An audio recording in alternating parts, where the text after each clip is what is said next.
जय हिंद defence aspirants, welcome back again. This is Divyanshu Pandey. आज के सेशन में हम इंडियन स्पेस रिसर्च ऑर्गेनाइजेशन के बारे में जानेंगे। इससे पहले मैंने आपके लिए इसरो से रिलेटेड इंपॉर्टेंट एमसीक्यूज आपके एग्जाम में क्या आ पाएंगे उसके लिए भी वीडियो बनाई है, तो उसको आप जरूर देखिएगा। तो चलिए जानते हैं इसरो से related important concept.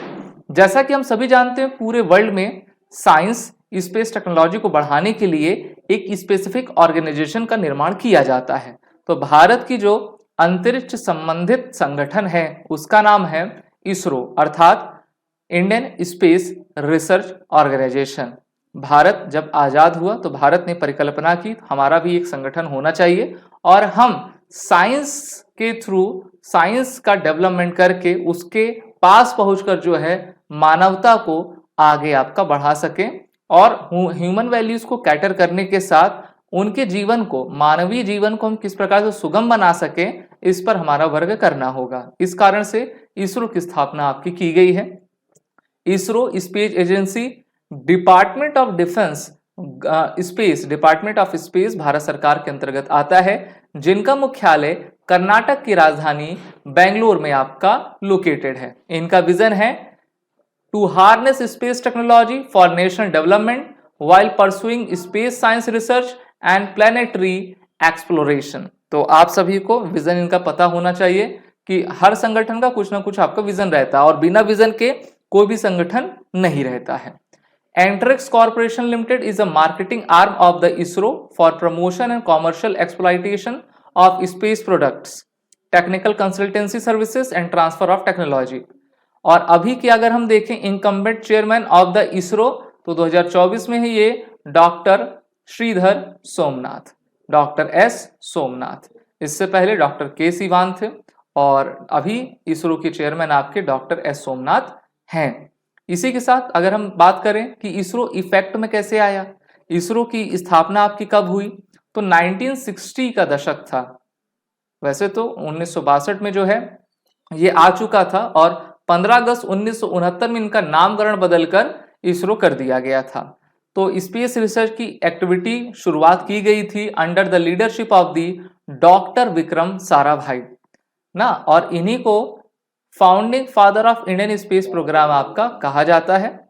Since inception the Indian space programme had 3 distinct elements such as satellite for communication, remote sensing and the space transportation system and application programme. ISRO का पहले क्या नाम था, इनका पहले नाम था इनको एसपीआर, जिसका फुल फॉर्म आपके एग्जाम में पूछा जाता है। तो आप बता लेना कि Indian national committee for space research, Indian national committee for space research. और ये भी डॉक्टर साराभाई और डॉक्टर रामनाथन के नेतृत्व में इसकी शुरुआत आपकी की गई थी। इसरो के पास बहुत सारी उनकी फैसिलिटीज हैं जिससे कि वो अपने वर्क को किया करते हैं। उसमें आपका विक्रम साराभाई स्पेस सेंटर है जो कि तिरुवनंतपुरम में लोकेटेड है। ये रिसर्च एक्टिविटी आपका इनिशिएट करता है। दूसरा आपका एलपीएससी अर्थात लिक्विड प्रोपल्शन सिस्टम है, तिरुवनंतपुरम में है। सतीश धवन स्पेस सेंटर श्रीहरिकोटा आंध्र में है। Space application centre Ahmedabad Gujarat में है और हैदराबाद में इनका नेशनल रिमोट सेंसिंग सेंटर आपका हैदराबाद में लोकेटेड। तो ये कुछ इंपॉर्टेंट की फैसिलिटीज हैं जहां से ये अपने rocketry, planetary exploration, research, development का कार्य किया करते हैं। इसरो के माइलस्टोन्स तो एक नहीं बल्कि अनेकों हैं। इसको बताता जाऊंगा तो पूरा आपका 1 वीडियो, 2 वीडियो, 3 वीडियो वो भी कम पड़ जाएंगे। लेकिन कुछ इंपॉर्टेंट देखें, वर्ष 1975 में इसरो के द्वारा रोहिणी 75, ठीक है, first Indian made sounding rocket आपका बनाया गया था। इट वॉज लॉन्च फ्रॉम टर्ल्स इन 1967, जिसका वेट आपका 32 किलोग्राम था। Series of Rohini sounding rocket were developed by ISRO for atmospheric and meteorological studies. तो यहां से आपका क्वेश्चन बनेगा कि किसके लिए इसको आप निर्माण किया गया था। फिर इसरो ने अपनी पहली सैटेलाइट वर्ष 1975 में बनाई जिसका नाम रखा गया था आर्यभट्ट। क्या नाम रखा गया था? आर्यभट्ट रखा गया था। और इसको सोवियत यूनियन अर्थात उस समय के यूएसएसआर की मदद से आपका लॉन्च किया गया। फिर भारत ने यानी कि इसरो के द्वारा 80s के दशक में अपने small satellite launch vehicle 3rd को आपका किया सक्सेसफुल रहा। उसके प्रोजेक्ट डायरेक्टर हमारे डॉक्टर APJ अब्दुल कलाम थे। पहला मिशन तो सक्सेसफुल नहीं था, उसके बाद जो है हमने किया वो आपका सक्सेसफुल रहा था। इसके बाद 1982 में भारत के द्वारा इंडियन सैटेलाइट को आपका लॉन्च किया गया था। It was a communication satellite. और इसके बाद इसरो की यात्रा लगातार आपकी आगे बढ़ती चली गई और हमने इंडियन नेशन इस सैटेलाइट के सिस्टम में काफी largest domestic communication satellite system के साथ जो एशिया पैसिफिक में 9 ऑपरेशनल कम्युनिकेशन सैटेलाइट को आपका प्लेस किया, जिससे कि हमको बेहतरीन डिटेल्स प्राप्त होती हैं और हम हर कार्यों को करने में सक्षम रहा करते हैं। इसी के साथ 1988 में इसरो ने अपना पहला इंडियन रिमोट सेंसिंग सैटेलाइट को आपका लॉन्च किया था। ISRO has developed 3 types of launch vehicles, जिसमें आपका PSLV है जिसका full form polar satellite launch vehicle, दूसरा आपका GSLV है जिसका full form geosynchronous satellite launch vehicle है, और इसी का थर्ड वर्जन भी आपका बनाया गया है जिसमें क्रायोजेनिक इंजन्स आपके लगा करते हैं। अभी 21st सेंचुरी में सबसे बड़ा अगर इनका फर्स्ट लूनर मिशन कोई था चंद्रमा पर तो वो था आपका चंद्रयान फर्स्ट 2008 में सक्सेसफुल प्रोग्राम रहा था। फिर 2014 में मार्स ऑर्बिटर मिशन जिसको मंगलयान कहते हैं, शॉर्ट फॉर्म में मॉम कहा जाता है, और भारत इसके साथ पहली विश्व की ऐसी देश बना जिसने अपने पहले ही प्रयास में मंगल पर ये पहुंच गए थे। ठीक है, तो काफी बेहतरीन भारत का आपका जर्नी रही है।